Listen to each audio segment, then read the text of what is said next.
ഭാരതത്തിലെ ഏറ്റവും മനോഹരമായ ഗ്രാമങ്ങളിൽ ഒന്നായ പാലക്കാട് ജില്ലയിലെ കൊല്ലങ്കോട്. നെൽവയലുകളുടെ പച്ചപ്പരപ്പ്, പാടവരമ്പുകളിൽ പീലി വിരിച്ചതുപോലെ തെങ്ങുകളും കരിമ്പനകളും, ഓലമേഞ്ഞ പുരകൾ, ഇല്ലിയും പൂച്ചെടികളും കൊണ്ട് തീർത്ത വേലിക്കെട്ടുകൾ,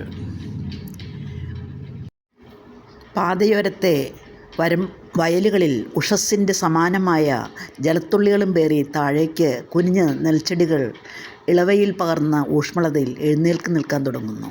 പാടങ്ങളും പാറക്കെട്ടുകളും അവയ്ക്ക് സമീപം ജലസമൃദ്ധമായ കുളങ്ങളും കരിമ്പനകളും ഈ വഴിയിൽ അപൂർവ കാഴ്ച ആയിരുന്നില്ല. ഒരേ നിരയിൽ വളർന്നു പൊങ്ങിയ നെൽച്ചെടികൾ കാറ്റിലാടുമ്പോൾ ഓളം തുള്ളുന്ന ജലപ്പരപ്പിൻ്റെ പ്രതീതി. തെക്കേ അറ്റത്ത് പശ്ചിമഘട്ടനില മലനിര അതിൻ്റെ തലപ്പൊക്കത്തോടെ നിലകൊള്ളുകയാണ്. മലനിരയുടെ പല ഭാഗത്തും വെള്ളിക്കസവ് തുന്നിച്ചേർത്തതുപോലെ താഴേക്ക് പതിക്കുന്ന വെള്ളച്ചാട്ടങ്ങൾ.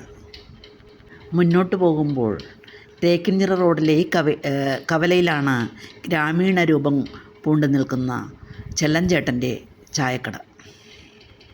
ചായക്കടയുടെ ഓരം ചേർന്ന് പോകുന്ന രണ്ടാമത്തെ വഴി കളത്തിലാണ് അവസാനിക്കുന്നത്.